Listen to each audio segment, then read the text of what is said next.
പരിശുദ്ധ പരമദിവ്യകാരുണ്യീശോയ്ക്ക് എന്നേരവും ആരാധനയും സ്തുതിയും പുകഴ്ചയും ഉണ്ടായിരിക്കട്ടെ. ഇന്ന് മെയ് മാസം 16-ാം തീയതി വെള്ളിയാഴ്ച, ഈശോയുടെ തിരുഹൃദയത്തെ ധ്യാനിക്കാൻ, തിരുമുറിവുകളെ ഓർക്കാനുള്ള ദിവസം.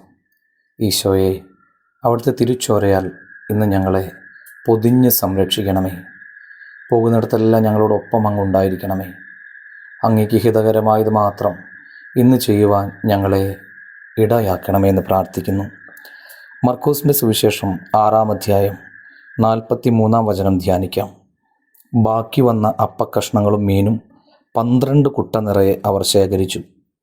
ദൈവസ്നേഹത്തിൻ്റെ ഏറ്റവും വലിയ സവിശേഷതകളിൽ ഒന്നിനെക്കുറിച്ചാണ് ഇന്ന് വചനം ഓർമ്മിപ്പിക്കുന്നത്. വാരിക്കോരി നിറച്ചളന്നു തരുന്ന സമൃദ്ധിയുടെ സ്നേഹമാണ് കർത്താവിൻ്റെ സ്നേഹം. ഓരോരുത്തർക്കും എത്രമാത്രം അപ്പം വേണമെന്ന് അവിടത്തേക്ക് അറിയാമായിരുന്നു. പക്ഷേ എന്നിട്ടും ബാക്കി വരത്തക്ക വിധത്തിൽ സമൃദ്ധി നൽകി. ഓരോ പ്രഭാതത്തിലും പുതിയ ജീവൻ നൽകിക്കൊണ്ട് ഈ സ്നേഹമാണ് കർത്താവ് നമുക്ക് നൽകുന്നത്. നമുക്ക് പ്രാർത്ഥിക്കാം. കർത്താവെ, അങ്ങയെപ്പോലെ സമൃദ്ധമായി കൊടുക്കുന്നവരാക്കി, പിശുക്കില്ലാതെ നന്മ ചെയ്യുന്നവരാക്കി ഞങ്ങളെ ഓരോരുത്തരെയും അങ്ങ് രൂപാന്തരപ്പെടുത്തണമേ. എല്ലാവർക്കും നന്മ നിറഞ്ഞ നല്ലൊരു ദിവസം ആശംസിക്കുന്നു.